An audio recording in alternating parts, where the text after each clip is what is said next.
അപ്പോൾ ഈ America tariff വർദ്ധിപ്പിച്ചല്ലോ, വിവിധ രാജ്യങ്ങൾക്ക് താരിഫ് വർദ്ധിപ്പിച്ചു. ആ കൂട്ടത്തിൽ ഇന്ത്യക്കും ബ്രസീലിനുമാണ് ഏറ്റവും കൂടുതൽ താരിഫ്.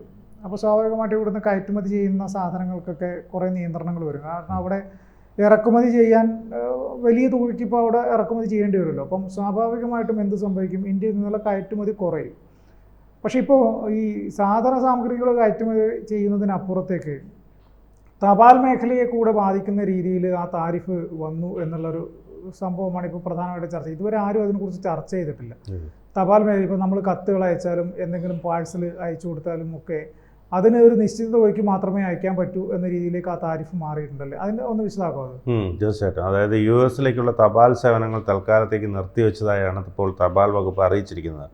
$100 വരെ മൂല്യമുള്ള കത്തുകൾ, രേഖകൾ, സമ്മാനങ്ങൾ എന്നിവ ഒഴികെ മറ്റെല്ലാ തപാൽ സേവനങ്ങളുമാണ് നിർത്തിയത്. തിങ്കളാഴ്ച മുതൽ വിലക്ക് നിലവിൽ വരും എന്നാണ്, അതായത് നാളെ മുതൽ നിലവിൽ വരുമെന്നാണ് പറയുന്നത്. $800 വരെ മൂല്യമുള്ള തപാൽ ഉരുപ്പടികൾക്കുണ്ടായിരുന്ന തീരുവ ഇളവ് അമേരിക്ക പിൻവലിച്ച സാഹചര്യത്തിലാണ് തിങ്കളാഴ്ച മുതൽ US തപാൽ സേവനങ്ങൾ ഇന്ത്യ നിർത്തിയത്. ഈ മാസം 29 മുതലാണ് അമേരിക്കയുടെ തീരുവ ഇളവ് ഒഴിവാക്കൽ നിലവിൽ വരിക. ഈ സാഹചര്യത്തിലാണ് തീരുമാനം. ജൂലൈ 30-ന് US ഒരു എക്സിക്യൂട്ടീവ് ഓർഡർ വഴി തീരുവയില്ലാതെ ഉരുപ്പടികൾ എത്തുന്നത് നിർത്തലാക്കുകയായിരുന്നു. ഓഗസ്റ്റ് 29 മുതൽ എല്ലാ തപാൽ ഉരുപ്പടികൾക്കും കസ്റ്റംസ് തീരുവ ഈടാക്കാനാണ് എക്സിക്യൂട്ടീവ് ഓർഡർ പറയുന്നത്. ഓഗസ്റ്റ് 25 മുതൽക്കാണ് ഇന്ത്യ പോസ്റ്റ് US എല്ലാ അന്താരാഷ്ട്ര തപാൽ ഉരുപ്പടികളുടെയും ബുക്കിംഗ് താൽക്കാലികമായി നിർത്തിവെക്കുന്നത്.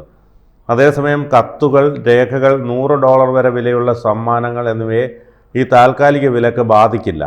തപാൽ വകുപ്പ് US അധികാരികളുമായി ചേർന്ന് കാര്യങ്ങളിൽ വ്യക്തത വരുത്താനും പരിഹാരം കണ്ടെത്താനും ശ്രമിക്കുന്നുണ്ട്. US customs and border protection, United States postal service എന്നീ സ്ഥാപനങ്ങളിൽ നിന്ന് കൂടുതൽ വ്യക്തത ലഭിക്കുന്നതിനനുസരിച്ചായിരിക്കും തപാൽ വകുപ്പ് അടുത്ത നടപടികൾ എടുക്കുക. തപാൽ വകുപ്പ് US തപാൽ വിഭാഗവുമായി കാര്യങ്ങൾ ആശയവിനിമയം ചെയ്യുന്നുണ്ടെന്ന് സർക്കാർ അറിയിച്ചു. സ്ഥിതിഗതികൾ സൂക്ഷ്മമായി നിരീക്ഷിച്ചു വരികയാണ്. എത്രയും പെട്ടെന്ന് സേവനങ്ങൾ സാധാരണ നിലയിലാക്കാൻ എല്ലാ ശ്രമങ്ങളും നടത്തുന്നതായും സർക്കാർ അറിയിച്ചു. താൽക്കാലിക നിരോധനം നിരവധി പേരെ പ്രതിസന്ധിയിലാക്കിയിട്ടുണ്ട്. പുതിയ വ്യവസ്ഥകൾ കാരണം നിരവധി തപാൽ ഉരുപ്പടികൾ അയക്കാൻ കഴിയാത്ത സ്ഥിതി ഉണ്ടായിരിക്കുകയാണ്. സാധനങ്ങൾ അയക്കാനായി ബുക്ക് ചെയ്ത ഉപഭോക്താക്കൾക്ക് തപാൽ ചാർജ് റീഫണ്ട് ചെയ്യാൻ അപേക്ഷിക്കാമെന്ന് തപാൽ വകുപ്പ് വ്യക്തമാക്കി. ബുക്ക് ചെയ്ത ഉപഭോക്താക്കൾക്ക് തപാൽ ചാർജ് റീഫണ്ട് ചെയ്യാനാകും. ഗുണഭോക്താക്കൾക്ക് ഉണ്ടാകുന്ന ബുദ്ധിമുട്ടിൽ തപാൽ വകുപ്പ് ഖേദം പ്രകടിപ്പിച്ചിട്ടുണ്ട്.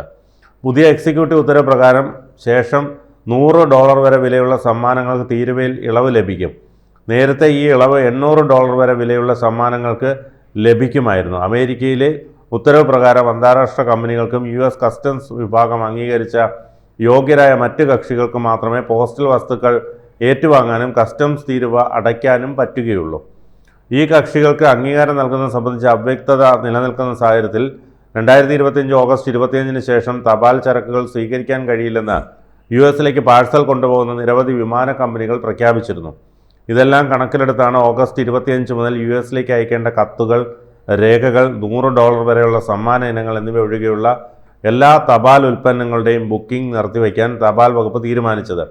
വ്യാപാര തീരുവയെ ചൊല്ലി US ഇന്ത്യ ബന്ധം വഷളായിരിക്കുന്ന സാഹചര്യത്തിലാണ് ഇപ്പോൾ ഉള്ളത്. ഈ പശ്ചാത്തലത്തിലാണ് തപാൽ സേവനങ്ങൾ തൽക്കാലത്തേക്ക് നിർത്തിവെക്കാനുള്ള ഇന്ത്യയുടെ ഈ തീരുമാനം. US ഇന്ത്യക്ക് മേൽ 25% തീരുവയും റഷ്യൻ എണ്ണ വാങ്ങുന്നതിന് അധികമായി 25% പിഴയും ഉയർത്തിയതോടെയാണ് ആകെ തീരുവ 50%-ആയി ഉയർന്നത്. അപ്പോൾ അമേരിക്ക 50% വരെ താരിഫ് ഇന്ത്യക്ക് മേൽ അടിച്ചേൽപ്പിക്കുകയും കൂടുതൽ ഭീഷണിപ്പെടുത്തുകയും ഒക്കെ ചെയ്തിട്ടുണ്ട്. ചൈന ഇതിനെ ശക്തമായി എതിർക്കുന്നു. ഗുണ്ടേ നിശബ്ദത കൂടുതൽ ധൈര്യശാലിയാക്കുകയുള്ളൂ എന്ന രീതിയിൽ പറയുന്നുണ്ട്. ഇത് പുതിയ ലോകക്രമത്തിൻ്റെ തുടക്കമാണോ എന്ന് ചോദിക്കുന്നു. ചൈനീസ് അംബാസഡർ പറയാതെ പറയുന്നത് ഇതാണ്. ഇന്ത്യയും ചൈനയും അടുക്കുമ്പോൾ എന്ന രീതിയിലാണ് ഈ അമേരിക്ക ഇതിനെ കാണുന്നത്. ഇന്ത്യക്കായി സമ്മർദ്ദം ചെലുത്താനാണ് ചൈനയുടെ ശ്രമം. ആഗോളതലത്തിൽ പുതിയ ശാക്തിക ചേരി സജീവമാകുന്നതിൻ്റെ സൂചനയാണിത്. റഷ്യയും ഇന്ത്യയും ചൈനയും കൂടുതൽ അടുക്കും. അമേരിക്ക ഇന്ത്യക്ക് മേൽ ചുമത്തിയ ഉയർന്ന താരിഫുകളെ ശക്തമായി എതിർക്കുമെന്ന് ചൈനീസ് അംബാസഡർ വിശദീകരിച്ചു. ഇതിൻ്റെ തുടക്കമാണ്. വാഷിംഗ്ടണിനെ ഈ നടപടിയെ ഗുണ്ടായുസത്തോട് ഉപമിച്ച അംബാസഡർ ഇന്ത്യയും ചൈനയും തമ്മിൽ കൂടുതൽ സഹകരണം ആവശ്യമാണെന്നും ആഹ്വാനം ചെയ്തു. ഇന്ത്യക്ക് മേൽ 50% വരെ താരിഫുകൾ ഏർപ്പെടുത്തിയ അമേരിക്ക ഇനിയും താരിഫുകൾ വർദ്ധിപ്പിക്കുമെന്ന് ഭീഷണിപ്പെടുത്തിയിട്ടുണ്ടെന്ന് ഷു ഹെയ്ഹോങ് പറഞ്ഞു.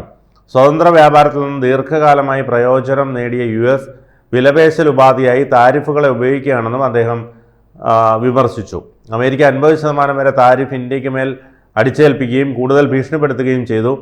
ചൈന ഇതിനെ ശക്തമായി എതിർക്കുന്നു. ഗുണ്ടയെ നിശബ്ദത കൂടുതൽ ധൈര്യശാലിയാക്കുകയുള്ളൂ എന്നും അദ്ദേഹം പറഞ്ഞു. ഈ മാസം ആദ്യം റഷ്യയിൽ നിന്ന് എണ്ണയും ആയുധങ്ങളും വാങ്ങിയതിന് 25% താരിഫിന് പുറമെ 25% പിഴയും ട്രംപ് ഭരണകൂടം ഇന്ത്യക്ക് മേൽ ചുമത്തിയിരുന്നു. പുതിയ നിരക്ക് ഓഗസ്റ്റ് 27 മുതലാണ് പ്രാബല്യത്തിൽ വരിക.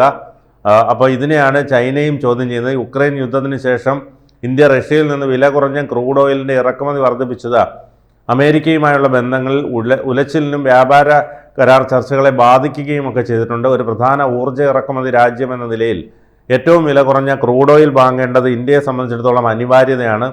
ചൈനയും റഷ്യയിൽ നിന്നും ഇന്ധനം വാങ്ങുന്നുണ്ട്. ഇന്ത്യയും ചൈനയും തമ്മിലുള്ള ബന്ധങ്ങളിൽ ദ്രുതഗതിയിലുള്ള മഞ്ഞുരുകലിൻ്റെ സൂചനകളാണ് ഈ അംബാസഡറിൻ്റെ പ്രതികരണത്തിലുള്ളത്. 2020 ലഡാക്കിലെ ഗാൽവാൻ സംഘർഷങ്ങൾക്ക് ശേഷം ഇന്ത്യയും ചൈനയും തമ്മിലുള്ള ബന്ധം വഷളായിരുന്നു. ഇപ്പോൾ ബീജിങ്ങും ഡൽഹിയും ബന്ധങ്ങൾ സാധാരണ നിലയിലാക്കാൻ ഊർജിത നീക്കങ്ങളിലാണ്. ദിവസങ്ങൾക്ക് മുമ്പ് ചൈനീസ് വിദേശകാര്യമന്ത്രി ഡൽഹിയിൽ 2 ദിവസത്തെ സന്ദർശനം നടത്തിയിരുന്നു. ഇന്ത്യയും ചൈനയും കൂടുതൽ അടുക്കുമെന്ന് അദ്ദേഹം പറഞ്ഞു. അമേരിക്കയുടെ വ്യാപാര നയങ്ങൾക്കെതിരെ ചൈന പരസ്യമായ രംഗത്തെത്തിയത് ലോക രാഷ്ട്രീയ സാമ്പത്തിക സാഹചര്യങ്ങളിലുണ്ടാകുന്ന മാറ്റങ്ങളുടെയും ഇന്ത്യ ചൈന ബന്ധത്തിലെ സമീപകാല മുന്നേറ്റങ്ങളുടെയും പ്രാധാന്യം വർദ്ധിപ്പിക്കുകയാണ്.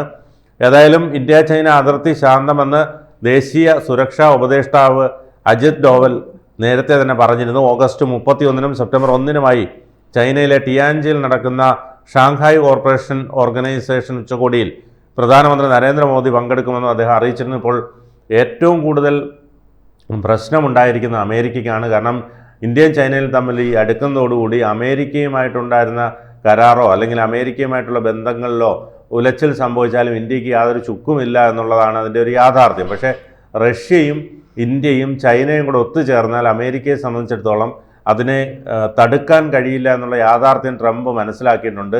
അതുകൊണ്ടാണ് ഇത്തരത്തിൽ പാര വയ്ക്കാനുള്ള ശ്രമവുമായി ട്രംപ് നടക്കുന്നത്. ഏതായാലും ഈ ഇന്ത്യയും ചൈനയും റഷ്യയും തമ്മിലുള്ള ബന്ധം ലോകരാജ്യങ്ങൾക്കിടയിൽ വലിയ ചർച്ചയായിട്ടുണ്ട്. ഇത്രയും വലിയ ശക്തികൾ ഒത്തുചേർന്നാൽ വ്യാപാര രംഗത്ത്, അതോടൊപ്പം തന്നെ ആയുധ രംഗത്ത്, മറ്റെല്ലാ പ്രതിരോധ മേഖലകളിലും എല്ലാം ഒരു നിർണായക ശക്തിയായി ഇവർ മൂന്നും കൂടി ചേർന്നാൽ മാറുമെന്നുള്ള കാര്യത്തിൽ തർക്കമില്ല. അതുകൊണ്ട് തന്നെ അവരെല്ലാം തന്നെ കടുത്ത ഒരു ആകാംക്ഷയിലാണ്. അതോടൊപ്പം തന്നെ ഉറ്റുനോക്കുകയാണ് ഇവരുടെ ഓരോ നീക്കങ്ങളും. ട്രംപിനെ സംബന്ധിച്ചിടത്തോളം ഈ 3 രാജ്യങ്ങളെ തമ്മിൽ തെറ്റിക്കാൻ എന്ത് പരിപാടി നടക്കുമെന്ന് ആലോചിച്ച് നടക്കുകയാണ് ട്രംപ്. അതുകൊണ്ട് തന്നെ ലോകത്തിലെ ഏറ്റവും കൂടുതൽ ജനസംഖ്യയുള്ള 2 രാജ്യങ്ങൾ ഇന്ത്യയും ചൈനയും, ഈ അതുപോലെ തന്നെ ഏറ്റവും വലിയ രാജ്യമായിട്ടുള്ള റഷ്യ. അപ്പോൾ ഇവർ 3 പേരും കൂടെ ചേർന്ന് കഴിഞ്ഞാൽ ലോകത്തിൻ്റെ ഒരു ഭാഗം തന്നെ ഒരു ശക്തിയായിട്ട് മാറും എന്നുള്ളത് എല്ലാവർക്കും അറിയാം. അപ്പോൾ സ്വാഭാവികമായിട്ട് എന്ത് സംഭവിക്കും, ഈ മറ്റ് ചെറു രാഷ്ട്രങ്ങളെല്ലാം തന്നെ ഇതിനോടൊപ്പം ചേർന്ന് നിൽക്കാൻ വേണ്ടി, കാരണം ശക്തിയുള്ളവരുടെ കൂടെ നിൽക്കാനാണല്ലോ എല്ലാ രാജ്യങ്ങളും നോക്കുള്ളൂ. ആ ശക്തി ഉണ്ട് എന്ന് ഫേക്കായിട്ട് കാണിച്ചിട്ടാണ് ഇത്രയും കാലം അമേരിക്ക മറ്റുള്ളവരൊക്കെ പേടിപ്പിച്ചത് ലോക പോലീസാണ് എന്നുള്ള രീതിയിൽ. പക്ഷേ ഇപ്പോൾ ഈ താരിഫ് പല രാഷ്ട്രങ്ങൾക്ക് കൂട്ടിയതോടുകൂടി ഇപ്പോൾ ഒരു ശക്തിയായിട്ട് ഈ 3 രാഷ്ട്രങ്ങൾ മാറുന്നു. അതോടൊപ്പം ചേരാൻ മറ്റു രാജ്യങ്ങളും. അപ്പോൾ സ്വാഭാവികമായിട്ടും അമേരിക്ക, ചേട്ടൻ പറഞ്ഞതുപോലെ ട്രംപ് വലിയ പേടിയിലാണിപ്പോൾ. താരിഫ് പുനഃപരിശോധിക്കാം എന്നൊക്കെ കഴിഞ്ഞ ദിവസം മറ്റേ പുട്ടിൻ്റെ അടുത്ത് പറഞ്ഞതായിട്ടൊക്കെ നമ്മൾ വാർത്തകൾ കാണുന്നുണ്ട്.